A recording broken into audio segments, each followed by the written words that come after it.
Déjà, avant les Tanzimat, certaines formes de résistance se produisaient sporadiquement dans la capitale.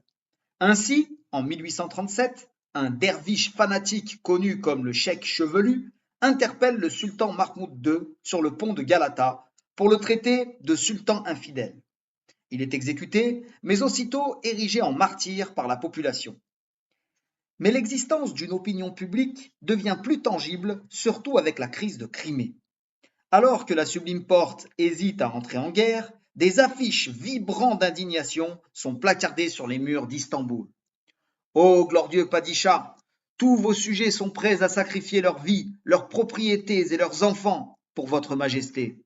À vous également incombe la charge de dégainer l'épée de Mahomet, avec laquelle vous avez été couronnés comme vos grands-pères et vos prédécesseurs. Les hésitations de vos ministres sur cette question s'expliquent par l'emprise que le fléau de la vanité exerce sur eux. Que Dieu nous en protège, cette situation risque de nous conduire à un grand danger. Si bien que vos soldats glorieux et vos serviteurs suppliants veulent la guerre pour protéger leurs justes droits, ô mon Padishah. La réponse de l'État, qui viendra quelques jours plus tard, montre le degré d'incompréhension des dignitaires par rapport à ce mode d'expression et d'argumentation. La Sublime Porte ne comprend en effet tout simplement pas que son monopole dans ce domaine régalien qu'est la guerre soit brisé. Le fait que l'on puisse regretter ici est l'audace et l'insolence du peuple ordinaire, porté à s'ingérer dans les affaires de l'État. En l'absence d'une victoire notable de l'Empire sur le plan international, la guerre n'apaise pas l'opinion publique, dont la réaction se fait progressivement antichrétienne. Quant à l'intelligentsia, elle est le pur produit des Tanzimat. Largement occidentalisée, travaillée par des attentes libertaires et révolutionnaires, elle est pourtant nostalgique d'un passé qu'elle glorifie sans l'avoir connu.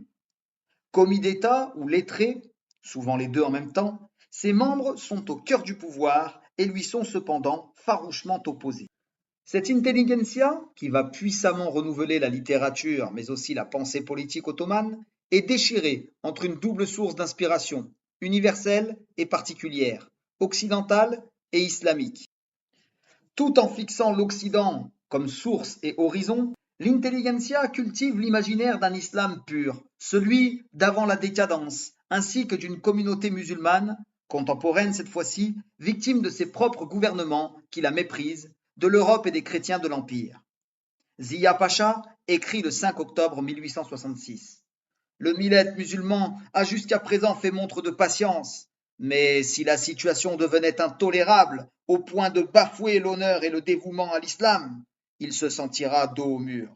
Ce sont les musulmans qui, au prix de leur sang, ont conquis les pays du gouvernement ottoman. Ce sont eux qui y ont installé la dynastie sublime des Ottomans sur le trône et l'y ont protégé jusqu'à nos jours par la force de leurs épées. Mais ce sont aussi ces 20 millions de musulmans qui supportent tant d'abaissements et d'humiliations pour garantir la tranquillité de 11 millions de chrétiens de toute confession qui leur sont inférieurs, démographiquement, mais aussi de tout point de vue. On a là, avant la lettre, la trame de ce qui deviendra le discours officiel du nationalisme turc dans sa version la plus radicale sous le comité Union et Progrès, 4 décennies plus tard.